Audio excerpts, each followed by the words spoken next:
자, 여러분 반갑습니다. 오늘 고향 방문이라는 주제로 마태복음 13장 53절에서 58절까지 말씀에 대한 GBS 그리고 본문 말씀을 같이 좀 살펴보도록 하겠습니다.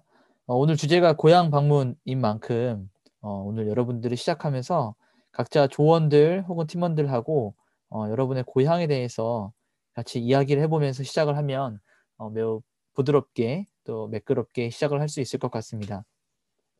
예수님께서 비유의 말씀을 마치시고 나서 예수님도 고향으로 내려가시죠. 그리고 그곳에서 예수님에 대한 기억을 갖고 있는 사람들에게 하나님의 말씀을 가르치십니다. 요 부분이 조금 우리가 주목해서 봐야 될 부분인데요. 예수님을 전혀 모르는 사람들이 아니라 예수님이 누군지 아는 사람, 예수님에 대한 기억이 있는 사람들에게 예수님께서는 하나님의 말씀을 가르치시는 거죠. 문제는 무엇이냐면 예수님께서 태어나서 자랐던 그 동네, 나사렛이라고 하는 이 동네에서 예수님은 30살까지 목수의 아들로 그리고 목수로 살아왔다는 것입니다.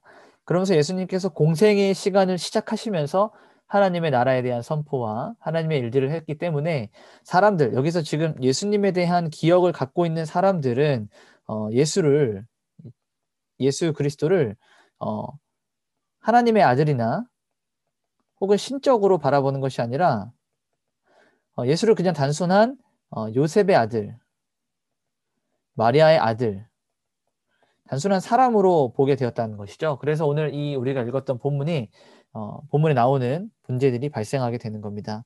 오늘 말씀에도 보면 예수님을 받아들이기보다는 배척하는 길을 택하죠. 그는 분명히 목수였는데 자신이 하나님의 아들이다, 뭐 구원자다, 메시아다 이런 이야기를 했기 때문에 사람들은 예수를 배척합니다. 그래서 예수님께서도 그들이 믿지 않음으로 많은 능력을 행하지 않으시죠. 자, 그래서 두 가지 포인트를 우리가 좀 같이 볼 수 있을 것 같습니다. 첫째는 익숙함에 넘어진 사람들. 네, 익숙함에 넘어진 사람들. 53절에서 58절까지 말씀이죠. 자, 예수님께서 그 사람들에게 말씀들을 가르치실 때 사람들은 그 말씀을 듣고 예수님 말씀을 듣고 놀라움에 압도되어서 물었습니다. 굉장히 많이 놀랬던 거죠. 도대체 어디서 이 사람의 지혜와 능력이 났느냐. 가르침이 일반적이지 않은 거예요. 정말로 평범하지 않고 예수님의 이 말씀과 가르침이 너무 특별했다는 것이죠. 당연히 그럴 수밖에 없는 것이 예수님께서는 하나님이시고 예수님께서 하나님의 말씀을 가르치신다라고 한다면 예수님께서 가르치시는 그 양에 대한 문제가 아니라 질적으로 가장 최고의 퀄리티를 가진 그런 말씀들을 전했다는 것이죠. 근데 문제는 무엇이냐? 사람들이 굉장히 놀랐음에도 불구하고 이것들을 보고 믿는 믿음으로 연결이 되지가 않았다는 얘기예요. 그래서 위에서 제가 설명한 대로 목수의 아들이 아니냐, 마리아 엄마가 마리아 아니냐, 아빠가 요셉 아니냐, 그리고 그의 형제들 너희들은 다 우리와 같이 자라지 않았느냐라고 이렇게 얘기하는 거죠.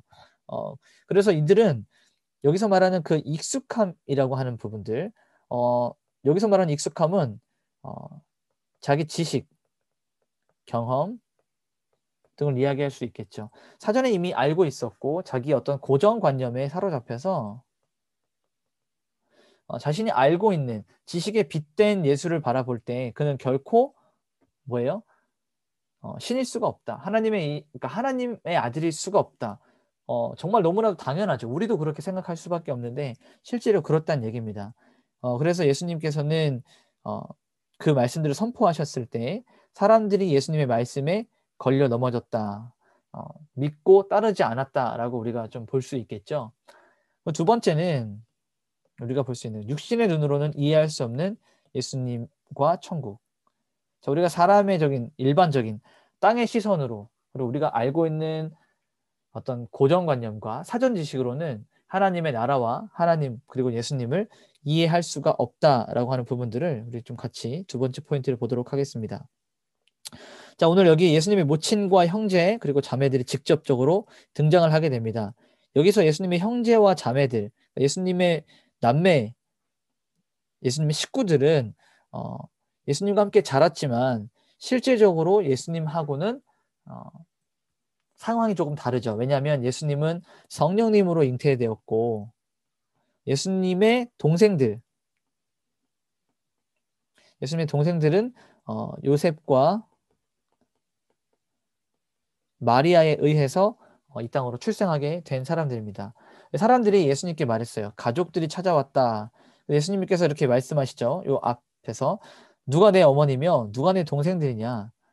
하나님 아버지의 뜻대로 하는 자가 내 형제요, 내 자매요, 내 어머니다. 그러니까 가족 관계를 새롭게 정립하는 거예요. 자, 이 땅에서는 이 세상을 살아갈 때는 누가 가족이에요? 피가 섞인 사람이 가족입니다. 그런데 예수님께서는 어떠한 가족을 새롭게 정립하시느냐? 하나님 아버지의 뜻, 하나님 말씀대로 살아가는 자들이 새로운 가족이다. 라고 말씀하고 계시는 거죠. 이로 빗대어 보건대 이 말씀을 나누고 있는 저와 여러분은 피 한 방울 섞이지 않았지만 우리가 예수님께서 말씀하셨던 하나님 안에서의 새로운 가족이다. 하나님 아버지를 모시고 사는 한 공동체요, 한 형제요, 한 자매다라고 우리가 이해할 수 있는 겁니다.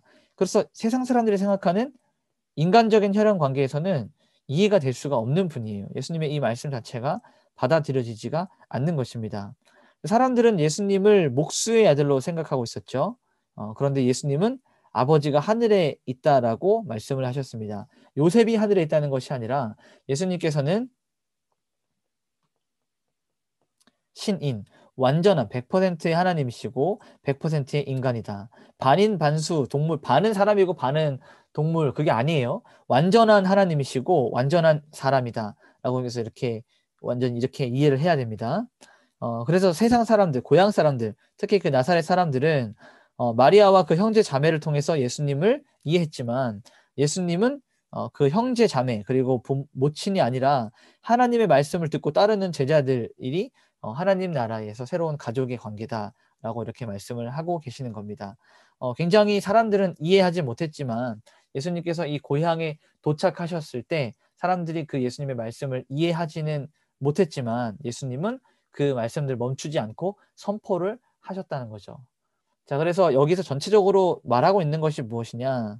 천국 말씀은 육신의 관점으로 이해하고 깨닫지 못한다는 것입니다.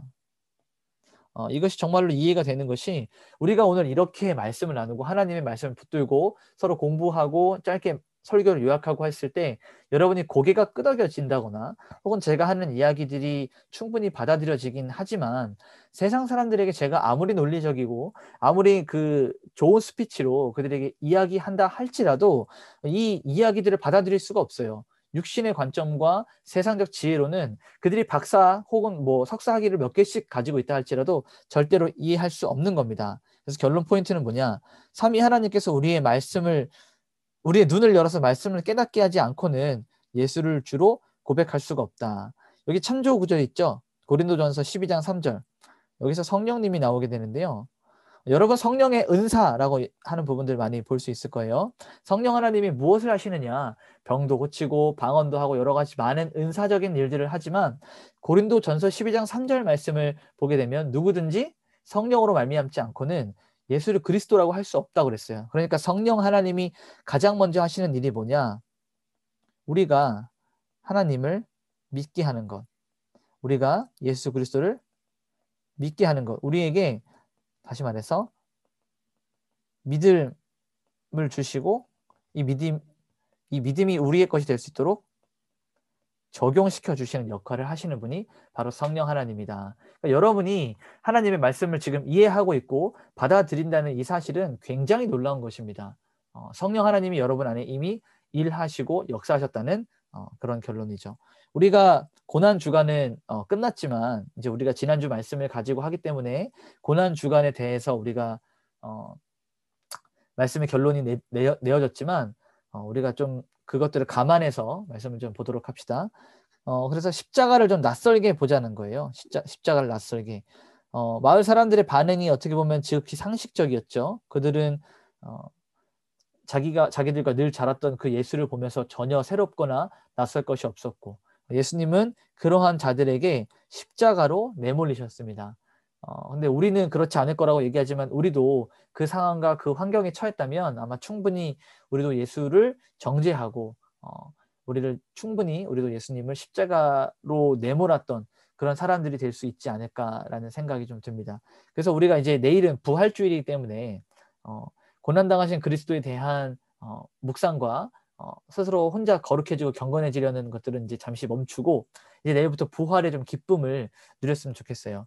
여기서 낯설게 십자가를 바라보자고 했으니까 우리의 부활도 좀 낯설고 새롭게 바라봤으면 좋겠습니다. 매주, 매년, 그리고 매해마다 우리가 부활절에 대하면 너무 익숙하잖아요. 예수께서 부활하셨다. 예수께서 나를 위해 죽으시고 살아나셨다. 근데 이것이 예수의 부활이 아니라 이제 그 예수님의 부활이 우리의 부활이 된다고 받아들이시고 우리가 그리스도 안에 온전히 있을 때 주님께서 부활하신 것과 같이 우리도 부활하게 될 것, 부활의 소망을 두고 살아가는 여러분이 되셨으면 좋겠습니다. 그리고 이것들을 팀원들과 조원들에게 잘 나눠주셨으면 좋겠어요. 부활의 소망이 없이는 이 시궁창 같은 현실을 이겨나갈 힘이 없어요. 물론 그 천국을 우리가 도피처로 바라보면 안 되겠지만 여러분이 이 지긋지긋하고 정말로 얽혀있고 꼬여있고 너무나도 고통스럽고 괴로운 이 세상을 이길 수 있는 유일한 소망은 우리에게 부활이 있다. 이 세상이 끝나고 나면 부활해서 영원히 하나님 나라에 있을 수 있다는 그 사실, 이것으로 소망을 삼고 우리가 고향 방문에 대한 GBS를 잘 인도하시고 잘 나눠주셨으면 좋겠습니다. 감사합니다.